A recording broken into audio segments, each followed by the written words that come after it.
Patmore, you are the owner of number 3 Orchard Lane, Orton-le-Skerne. I am. I'm running it as a bed and breakfast place. Among your guests was a certain Dr. Fletcher and his wife. Yes, they were my first.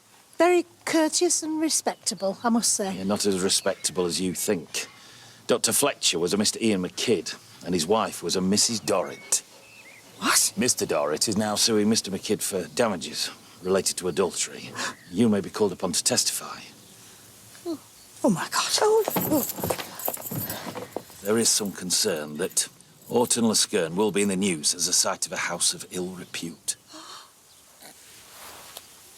A house of ill repute? I'm afraid the rumour mill has already begun. But there's a chance that Dorrit may settle out of court. I'll keep you informed. Thank you, Sergeant. Hello? What brings you here? Mrs. Patmore's the one to ask. A house of ill repute? It was all I could do not to burst out laughing. Poor thing. Is it funny? Suppose someone makes a connection between Mrs. Patmore and her place at Downton Abbey. I'm sure they won't. We should pray they don't. And I don't want this story repeated upstairs. I'm not going to tell them.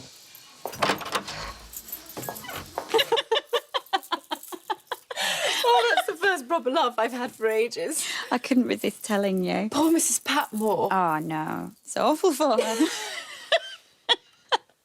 I'm going to have to think of something serious when I go down. I just can't get the phrase out of my head. It just goes round and round. A house of ill repute. Yes, I know what it is, thank you.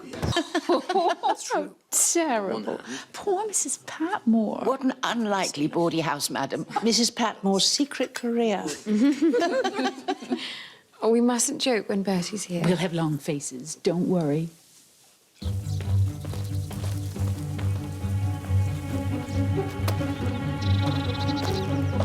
Ladies, could I have a picture? No, you may not.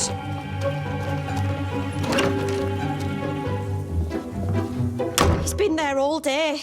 Well, why didn't you telephone and warn us, you daft ape? Sorry, Auntie Beryl. I thought you might not come, and I'm going nearly mad here. Well, what about the bookings? Cancelled. What? All of them? One man wanted compensation for the ridicule. Well, I hope you told him what he could do with it. I'll give him ridicule. Now, calm down. There's no harm done. So let's go and have some tea. The husband has been bought off, Well, he's settled out of court. and you won't have to be a witness. So Mr. Willis said. But I've still lost every one of my bookings. I'm still a laughingstock. I did wonder about the whole idea from the beginning. You did not. It's exactly what we are planning to do. Then clearly we're going to have to be a lot more careful than Mrs. Patmore, aren't we? Mrs. Hughes, how is Mrs. Patmore? She's still very upset, milady. But there's nothing to be done. Is this about her B&B going down the drain? Don't be flippant. Why don't we pay her a visit?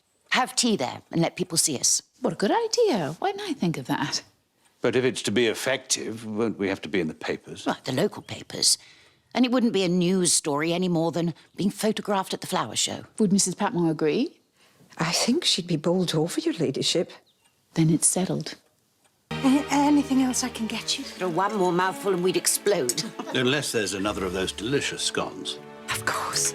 Lucy, fetch the scones. When does the photographer arrive? 5 o'clock, my lady. And I'm afraid some of the village have caught on and they're waiting too.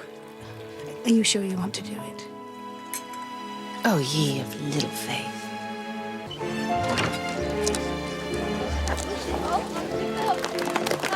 If you're ready, my lord.